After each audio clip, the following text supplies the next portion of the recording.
बोलिए श्री गुरु जम्बेश्वर भगवान की जय, विष्णु भगवान की। सभी सज्जनों को राम राम। आइए आज का पाठ शुरू करते हैं। एक समय मोहम्मद खान सूबेदार व शेख मनोर, जो इस्लाम धर्म में अति चतुर पुरुष था, दोनों मिलकर श्री देव जी के पास आए। वहां आकर शेख मनोर ने श्री देव जी से पूछा कि हे देव, आप यह तो बतलाएं कि शरीर में जीवात्मा कौन से द्वार से प्रवेश करता है। यह सुनकर श्री देव जी ने कहा, हम पीछे बताएंगे, पहले तुम बताओ, तुम्हारी मुसलमान संप्रदाय की सरह नाम की किताब में इस विषय में क्या लिखा है, क्योंकि तुम्हें उसी किताब पर अधिक विश्वास व श्रद्धा है। शेख मनोर ने कहा कि हमारी किताब में लिखा है कि नासिका के छिद्र द्वारा जीवात्मा उस बच्चे के अंदर जाती है। तदुपरांत श्री देव जी ने कहा कि हे शेख, तुम यह बतलाओ कि पक्षी के अंडे में तो कहीं छिद्र नहीं होता, उस अंडे के अंदर रहने वाले बच्चे के अंदर जीवात्मा कैसे प्रवेश करती है। इस बात को सुनकर शेख ने कहा कि इस बात का तो वास्तविक सार हम नहीं जानते, अतः कृपा कर आप ही बताएं। तब श्री जाम्बोजी महाराज ने मनोहर व मोहम्मद खान को उपदेश सुनाया, शब्द सुनाया। ओम पढ़ कागल वेदु शास्त्र शब्दु पढ़ सुन रैया, कछु न लैया, नुगरा उमगा काट पसाणु, कागल पोथा ना कुछ थोथा, ना कुछ गाया गियूं, किन दिश आवे किन दिश जावे, माया लखे न पियूं, इंडे मध्य पिंड उपन्ना, पिंडे मध्य बिंब उपन्ना, किन दिश बैठा जीऊं, इंडे मध्य जीव उपन्ना, सुन रे काजी सुन रे मूला, पी दिशेश्वर रे मसवासी, तीर्थवासी किन घट बैठा जीऊं, कंसा शब्दे कंस लुकाई, बाहर लग हे गई ने रियूं, क्षीण आवे क्षीण बाहर जावे, रुदकर बरसत सियूं, सोवन लंक मंदोदर काजे, जोय जोय भेद विभीषण दियो, तेल लियो खल चौपे जोगी, तिही का मोल थोड़े रो कियो, ज्ञाने ध्याने ना दे वेदे, जे नर लेना तद ताही लियो, कर्ण दधीच सिंह बल राजा, हुई का फल लियो, तारा दे रोतास हरिचंद काया दस बंदियो, विष्णु जप्या जन्म अकारत, काके ठोठा खींपे फलियो,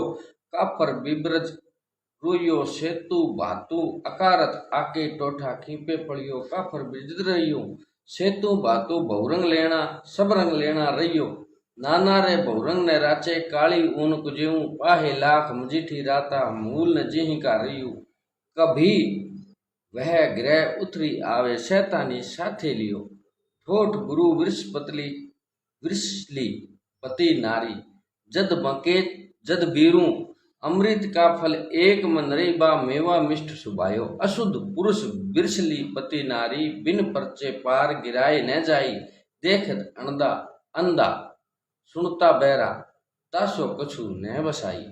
ओम पढ़ कागल वेदु शास्त्र शब्दु, हे शेख मनोहर, तुम्हारे संप्रदाय काजी मुल्ला आदि कुरान को पढ़ते हैं तथा पढ़कर बात को समझ लेते हैं, तथापि ज्ञान को व्यवहार में नहीं लेते, तथा हिंदू संप्रदाय के व्यक्ति वेद शास्त्र व शब्दों को पढ़कर उनके कथनानुसार धर्म आचरण पूर्वक जीवन व्यतीत नहीं करते। जो व्यक्ति धर्म की बातों को पढ़ता सुनता व समझता है, तथापि अहंकार के वशीभूत होकर अपने आचरण को शुद्ध नहीं करता, तो पढ़ सुन गुण रैया कछु न लैया, उसको धर्म ग्रंथ पढ़ने सुनने व समझने से कोई लाभ नहीं होता। नुगरा उमगा काट पसाणो, गुरु शिक्षा दीक्षा से रहित व्यक्ति अथवा अज्ञानी वह अहंकारी गुरु का शिष्य उत्तम शास्त्रों भी उत्तम गुण नहीं ले सकता, तथा शास्त्रों के भाव को जानता हुआ भी काठ व पत्थर आदि की मूर्तियों को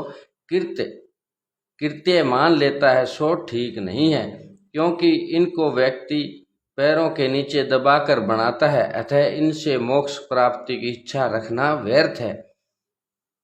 जो पुरुष कार्य देह मूर्ति प्रतिमा आदि में संपूर्णता के समान आसक्त चित हुआ, यही ईश्वर है ऐसा हठ करता है, अथवा शरीर को ही आत्मा मानकर उसमें सर्वस्व की भांति आसक्त रहता है, तथा जो बिना युक्ति वाला तत्वर्थ से रहित और तुच्छ है, वह ज्ञान तामस कहा गया है। कागल पोथा ना कुछ तो था। जो व्यक्ति शास्त्रों को पढ़कर उनके कथनानुसार जीवन व्यतीत नहीं करता अथवा तर्क बुद्धि से शास्त्रों को पढ़कर उनमें न्यूनता की खोज करता है, उसके लिए धर्मशास्त्र थोथे हैं अर्थात लाभदायक नहीं है। ना कुछ गाया गीयूं, परमात्मा की भक्ति हृदय में रखकर भजन कीर्तन हरि कीर्तन बोलने से अंतःकरण शुद्ध होता है। केवल लोगों को प्रसन्न कर उनसे धन प्राप्ति की इच्छा से जो भजन गीत आदि गाते हैं, उनको गाने से आध्यात्मिक लाभ नहीं मिलता। अतः श्री देव जी ने कहा कि केवल गाने बजाने से कुछ नहीं होता। किन दिश आवे किन दिश जावे, माए लखे न पीऊं। यह जीवात्मा किस दिशा से आकर शरीर में प्रवेश होता है और अंत में किस दिशा को जाता है, इस रहस्य को माता पिता आदि संबंध रखने वाले व्यक्ति भी नहीं जानते। भगवान श्री कृष्ण ने भी अर्जुन से कहा, इस देह से दूसरे देह को जाता हुआ और इंद्रियों को के विषयों को भोगता हुआ जीवात्मा अज्ञानी लोगों को नहीं दिखलाई देता। जिनके ज्ञान रूपी नेत्र हैं, वे विवेकी पुरुष जीवात्मा को प्रत्यक्ष अवस्था में देखते हैं। इंडे मध्य पिंड उपन्ना, शुक्र शोणित के मिलने के पश्चात कुकर मुर्गे के अंडे के प्रमाण कलील संज्ञक पिंड उत्पन्न होता है। पिंडे मध्य बिंब उपन्ना, जिस पिंड में सूक्ष्म सामग्री सहित जीव प्रवेश होता है, यद्यपि व्यापक चेतन में गमन और प्रवेश होना असंभव है, तथापि अंतःकरण सहित सोपाधिक चैतन्य में गमनागमन भाव बनता है। किन दिश बैठा जीव हे शेख मनोहर, यह जीव किस द्वार से आकर शरीर में प्रवेश होता है। इंडे मध्य जीव उपन्ना, अंडे के बीच में ही जीव कैसे उत्पन्न हो जाता है। किण घट पेठा जीव, तुम्हारे कथनानुसार की नासिका के छिद्र से जीवात्मा शरीर में प्रवेश करता है, तब अंडे के मध्य में स्थित घट रूपी शरीर, उसमें जीवात्मा प्रवेश नहीं हो सकती। अतः सुन रे काजी, सुन रे मुल्ला, पी ऋषेश्वर रेमसवासी तीर्थवासी किन घट बैठा जीव। हे काजी मुल्ला पी ऋषियों, मस्जिद में रहने वाले तथा तीर्थों पर रहने वाले, तुम लोग बताओ, यदि तुम्हें ज्ञान हो तो, कि जीवात्मा शरीर में कैसे प्रवेश होता है। तुम लोगों को इस बारे में ज्ञान न हो तो इस हमसे सुनो। कंसा शब्दे कंस लुकाई बाहर गई ने रियूं, जिस प्रकार कांसी के बर्तन में दंड के संयोग से शब्द उत्पन्न होकर पुनः वह शब्द कांसी में ही लय हो जाता है, वह शब्द बाहर गया यह नहीं कह सकते। अथवा शब्द तथा आत्मा नित्य तथा व्यापक है, कारण के होने पर थोड़ी देर कार्य रूप में प्रकट होकर पुनः अपने वास्तविक स्वरूप में सूक्ष्म स्वरूप में स्थित हो जाते हैं। पंच धातु छह आत्मा सह एवं समाविष्ट, इस वृद्ध वाक्य प्रमाण से भी सिद्ध होता है कि शुक्र शोणित के संयोग समय जीव का प्रवेश प्रतीयमान होता है, अन्यथा निर्जीव पिंड चैतन्य सत्ता शून्य होने से सांगोपांग की वृद्धि नहीं हो सकती। जिस प्रकार मृतक शरीर निर्जीव होने से अमंगल रूप हो जाता है, इसी प्रकार बिना चैतन्य सत्ता के गर्भ नष्ट हो जाता है। क्षीण आवे क्षीण बाहर जावे, रुदकर प्रसत क्षीण। जब 7वें महीने शरीर स्वांग संपन्न होता है, तब प्राणापान की गति स्थिर हो जाती है और प्राणवायु क्षण क्षण बाहर जाती है और भीतर आती है। सोवन लंक मंदोदर काजे, जो जो भेद विभीषण दियो। जैसे स्वर्ण की लंका व मंदोदर की भक्ति का भेद विभीषण ने रामचंद्र जी को दिया था, वैसे ही है शेख गर्भ में जीव का प्रवेश तथा स्वरूप यह गुप्त कथा तुमको कही है। तेल लियो खल चौपे जोगी, तिही का मोल थोड़े रोकियो। जिस प्रकार तिलों में से तेल निकाल लिया जाता है तो खल पशुओं के लिए रह जाती है, उसका मूल्य थोड़ा होता है। इसी प्रकार से हे शेख, शास्त्रों में से जब तत्व ज्ञान रूपी तेल निकाल लिया जाए तो पीछे खल रूपी गाना बजाना व सुनाना ही रह जाता है। अर्थात जो व्यक्ति धर्म का उपदेश करता है परंतु आचरण नहीं करता तो श्रोता लोग भी आचरण नहीं कर सकते। अतः ऐसे वक्ता और श्रोता तेल रूपी तत्व ज्ञान को छोड़कर खल रूपी गाने बजाने को ही सुनाते अथवा सुनते हैं। ज्ञाने ध्याने नादे वेदे जेन लेना तत्वी ताही लियो। जो पुरुष उत्तम ज्ञान की बातें जानकर शील शुद्ध आचरण से जितेंद्रिय होकर चित्तवृत्ति निरोध रूपी योग कर विष्णु भगवान का स्मरण व ध्यान करता है, उसको तत्व ज्ञान की प्राप्ति होती है। वेदांत में भी कहा है कि उत्तम अधिकारी को श्रोत्रिय ब्रह्मनिष्ठ गुरु से स्वर्ण मनन और निधि ध्यासन करने पर तत्व ज्ञान की प्राप्ति होती है। अन्य बहिर्मुखी पामर पुरुष को तत्व ज्ञान की प्राप्ति नहीं हो सकती। कर्ण दधीच शिवर बल राजा हुई का फल लियो। राजा कर्ण दधीची ऋषि शिवी राजा बलि राजा आदि ने जैसे उत्तम धर्मयुक्त कर्म किए वैसे ही उत्तम फल प्राप्त किए। आज पर्यंत उनका सुयश संसार में विख्यात है। तारादेह रोहतास हरिश्चंद्र काया दस बंदियों सत्य धर्म के बंधन में आए हुए राजा हरिश्चंद्र, उनकी रानी तारा व पुत्र रोहतास ने अपमान व बड़े बड़े कष्टों को सहन किया परंतु धर्म से विचलित नहीं हुए। अतः सत्य के प्रभाव से वे उत्तम वैकुंठ धाम को प्राप्त हुए। अरे शेख, विष्णु अजप्या जन्म अकारत आके ठोठा खींपे फड़ियो। जो प्राणी सात्विक जीवन व्यतीत करता हुआ ध्यान पूर्वक भगवान विष्णु का जप नहीं करता उसका जन्म व्यर्थ है। जैसे आग के डोडे और खींप की फलियां किसी प्राणी के खाने के काम नहीं आती अतः व्यर्थ ही है।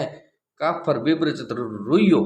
ऐसे ही सब धर्म को भूले हुए काफर मूर्ख लोग संत महात्माओं के बरजने पर भी जीवों को मारते हैं। सेतु भातु भौरंग लेना सब रंग लेना रुइयो। सात्विक शुद्ध कर्म रूपी रंग बहुत प्रकार के राजसी कर्म रूपी रंग अर्थात सब प्रकार के रंग उत्तम मध्यम कनिष्ठ प्राणियों के होते हैं। यहाँ अनेक प्रकार के कर्मों को ही अनेक प्रकार के रंग समझना चाहिए।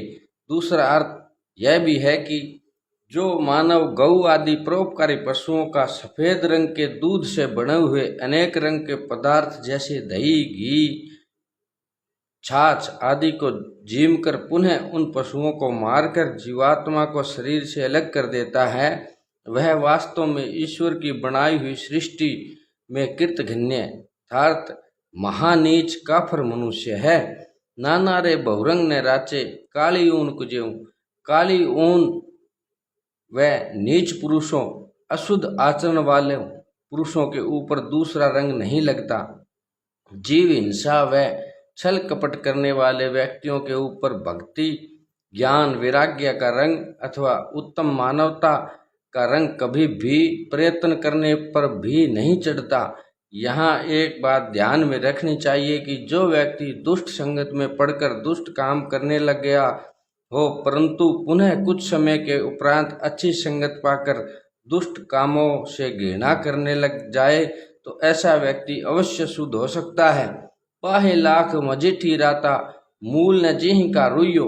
जिस प्रकार शुद्ध वस्त्र सफेद वस्त्र पर मजीठा रंग भली प्रकार चढ़ जाता है तथा वह वस्त्र बहुमूल्य हो जाता है, उसी प्रकार शुद्ध मन से श्रेष्ठ गुरु के पास जाने पर भक्ति ज्ञान वैराग्य का रंग उस मनुष्य पर चढ़ जाता है, तब वह मानव अमूल्य अर्थात श्रेष्ठ बन जाता है।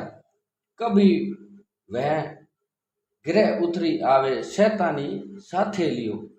तर्क बुद्धि वाला व्यक्ति गुरु की परीक्षा लेने के लिए अभिमान को साथ लेकर गुरु के समीप जाता है, अतः ऐसा कनिष्ठ अधिकारी उत्तम फल की प्राप्ति नहीं कर सकता। दूसरा अर्थ यह भी है कि गौ आदि पशु प्रकृति से अनेक रंग के बने हुए तथा उन सब के अंदर रहने वाली आत्मा अमूल्य रतन परमात्मा का अंश है। जब दुष्ट व्यक्ति इन परोपकारी पशुओं को मारने की चेष्टा करता है तब वे पशु भागते हैं। वह दुष्ट व्यक्ति भी उनके पीछे भागता है तथा अमूल्य आत्मा को दुख देकर शरीर से अलग कर देता है। ठोठ गुरु विरस विरसलीपति नारी जत बंके जद वीरु। मूर्ख गुरु अर्थात भक्ति ज्ञान वैराग्य से शून्य गुरु पर विश्वास करने से शिष्य निर्भय पद को प्राप्त नहीं हो सकता तथा व्याभिचारिणी स्त्री पर विश्वास करने से पति नाश को प्राप्त हो जाता है। अमृत का फल एक मन रहिबा मेवा मिष्ट सुभायो। जो व्यक्ति निरंतर सरल मीठे स्वभाव पूर्वक परमात्मा का ध्यान व जप करता है उसे अमृत के तुल्य नित्य सुख की प्राप्ति होती है अथवा आत्मज्ञान का सुख अमृत के समान है। अशुद्ध पुरुष विरसली पति नारी बिन परचे पार गिराए न जाई। जो मनुष्य अशुद्ध आचार विचार वाला तथा हिंसा आदि दोषों से युक्त और जो स्त्री पतिव्रता धर्म से पतित हिंसा आदि दोषों से युक्त है, ऐसे पुरुष व स्त्री धर्म मार्ग का तथा ईश्वर के जप व ध्यान का परिचय न होने के कारण संसार सागर से पार नहीं हो सकते। दूसरा अर्थ यह भी है कि ऐसे आचरण वाले पुरुष व स्त्री किसी भी महापुरुष अवतार के दर्शन कर सुकर्मों के द्वारा संसार सागर से पार होने योग्य हो सकते हैं।